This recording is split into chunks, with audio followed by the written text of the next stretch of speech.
নমস্কাৰ সকলোকে মোৰ চেনেলৰ অন্য এটা ভিডিঅ'লৈ আপোনালোক সকলোকে স্বাগতম জনাইছোঁ। আশা কৰোঁ সকলো ভালে আছে আপোনালোক। আজি ভ্লগটো ষ্টাৰ্ট কৰা দেৰি হ'ল বাৰু, এটা বাজি গ'ল। আজি ঘৰত মানুহ নাই, মা গ'ল, মা পাপা নাই। আজি নামঘৰ অনুষ্ঠান এভাগ আছে, ৰাতিপুৱা গ'ল মাহঁত। দাদাও নাই, দাদা ফিল্ড ডিউটি ওলালে, দাদা গ'ল। তাৰপিছতে বৌ আছে বাৰু, আমি তিনিটাহে আছোঁ আজি। আৰু পাকঘৰত বনোৱা মানুহ আজি এজনহে, মই সোমোৱা নাই পিৰিয়ডছৰ কাৰণে। বাকী কটা মেলা কৰিলোঁ বাৰু, কটা মেলা কৰি মেলি হৈ গ'ল। আজি এজনে বনাব মাছৰ ৰেচিপিতে, মাছ মানে বইল বনাম বুলি ক'লে। মাহঁত নাই, সেইকাৰণে মাছ বইল বনাব। তাৰপিছত আৰু লগত নাজানো, আজি এজনহে বনায়, ৰান্ধনি আজি এজনহে। এতিয়ালৈকে ভবা নাই, মাছ বনাব লৈছে। কাটি মেলি কৰি দিলোঁ বাৰু।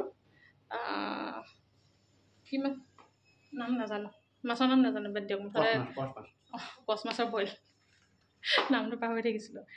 আজি ভিডিঅ'টো তুমি কৰিবা দেই। নকৰে নেকি? বনাব লৈছে মাছ,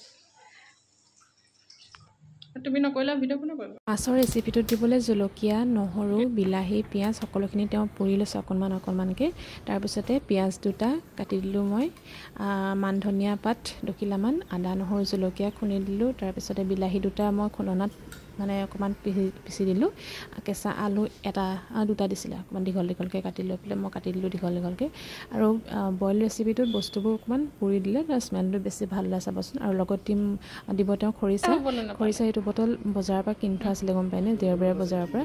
যিহেতু এবাৰ গাছ কিনি আনি মানে বনোৱা নহ'লে, সেইকাৰণে এনেকৈ বটলকৈ আনি থোৱা আছে। যিহেতু খৰিচা লাগি থকা হয় বাৰু কিবা কিবি বনাবলৈ। এতিয়া প্ৰথমতে তেওঁ আলুখিনি বইল কৰি লৈছে কেৰাহীখনত। আলুটো যিহেতু কেঁচা আলু দিয়া হৈছে, গতিকে আলুটো আগতে বইল কৰি ল'ব লাগিব। আৰু আলুটো আধা সিজাৰ পিছতে পিঁয়াজখিনি দি দিব এতিয়া। আৰু যিহেতু পিঁয়াজৰ স্মেলটো থাকে অকণমান, পিঁয়াজটো অকণমান বইল হ'বলৈ টাইম লাগিব। খৰিচাকণ উলিয়াই আকৌ ৰ'দত দি থৈছে, কেলৈ নাজানো, সুধিবগৈ লাগিব। তুমি খৰিচাকণ কেলৈ ৰ'দত দি থৈছিলা কোৱা? মই নাজানো কেলৈ দি থৈছিলা। খৰিচাকণ ৰ'দত দি থৈছিলা, লৈ আহিলোঁ। কেঁচা খৰিচাটো ৰ'দত দি পিনি অকণমান পানীটো শুকুৱাব লাগে, কেলৈ? স্মেলটো ভাল হয়। নাজানো, মই পানীকণ দি দিলোঁ, স্মেলটো বেছি হয়, তিতা ভাৱটো থাকি যায়। 5 মিনিটমান আলু আৰু পিঁয়াজ সিজাৰ পিছত তেওঁ দি দিছে তাতে মাছখিনি সিজিবলৈ অকণমান টাইম লাগিব, গতিকে মাছখিনি দি দিছে তাতে। এতিয়া ধুনীয়াকৈ উতলি থাকক। এতিয়া মাছ অলপ সিজাৰ পিছতে আদা নহৰু জলকীয়া যিখিনি খুন্দি থোৱা হৈছিলে সেইখিনি তেওঁ দি দিছে। আদা নহৰুখিনি কিছুমানে প্ৰথমতেও দি দিয়ে, কিন্তু প্ৰথমতে দিলে কি হয়, দেৰিলৈকে মানে স্মেলটো অকণমান কমি যায়গৈ। মাজতে দিব, তেতিয়া স্মেলটো বহুত দেৰি থাকিব। আৰু এতিয়া পানীটো দিবই লাগিব। তাৰপিছতে তাত যাব বিলাহী যিখিনি মানে খুন্দি থোৱা আছিলে খুন্দনাত, সেইখিনি তেওঁ দি দিছে। বিলাহীখিনি মানে কি হয়, প্ৰথমতে দিব নালাগে। মাছ আলু ধুনীয়াকৈ সিজি লওক, তাৰপিছতে বিলাহীটো দিব লাগে। যিহেতু বিলাহীটো সিজিবলৈ বেছি টাইম নালাগেই, অলৰেডি পুৰি থোৱা আছিলে, অকণমানটো আধা সিজা হৈয়ে আছে। তাৰপিছতে আন্দাজমতে নিমখ দিব, হালধিখিনিও একদম নিদিব আকৌ দেই। তাৰপিছতে বাকী থকা বিলাহীখনো দি দিছে, হৈ যাব। এতিয়া এইখিনি দি পেলাই অকণমান উতলা হওক, উতলাৰ পিছতে তাৰপিছতে দিব লাগিব ধনিয়া। হৈ গ'ল মাছৰ বইল। মাছৰ বইলে হওক বা মাংসৰ বইলে হওক, যিকোনো বইল ৰেচিপিতে মান ধনিয়া পাতটো লাগেই। সিটো ধনিয়াও লাগে, আমাৰ যিটো ঠাণ্ডা দিনত যিটো ওলায় আমাৰ ধনিয়াটো, সেইটো ধনিয়াও ভাল লাগে, কিন্তু মান ধনিয়াটো বেছি ভাল লাগে। তাৰপিছতে ধনিয়াখিনি দিয়াৰ পিছতে তেওঁ খৰিচাখিনি দি দিছে। আৰু খৰিচাখিনি একেবাৰে লাষ্টত দিব লাগে। খৰিচাটো যিহেতু সিজিবলৈ নালাগে, একো দৰকাৰেই নাই। আৰু একেবাৰে লাষ্টত খৰিচাটো দি পেলাই ধনিয়া হৈ গ'ল, হৈ যাব। আৰু তাৰপিছত একো কাম দৰকাৰ নাই বাকী কৰিবলৈ, হৈ গ'ল মাছৰ বইল ৰেচিপি ৰেডি। আপোনালোকে এনেদৰে বনাই খাব, বিৰাটেই ভাল লাগে খাই পেলাই।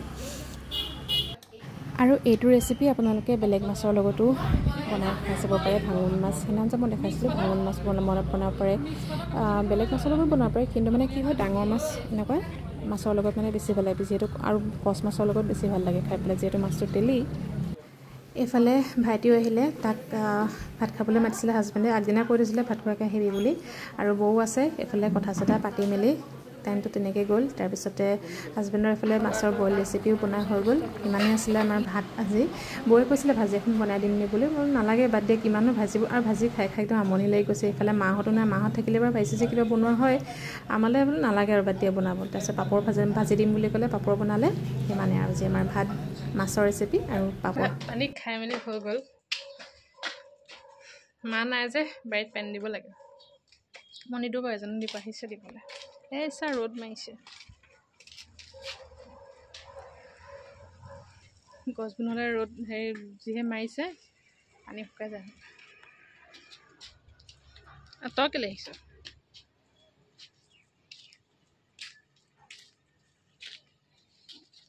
তই কেলৈ আহিছ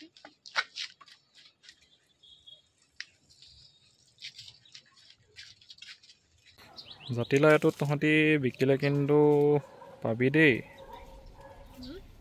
বিকিলে 50 টকা এটা পাবি জাতিলাওটো মাছৰ লগত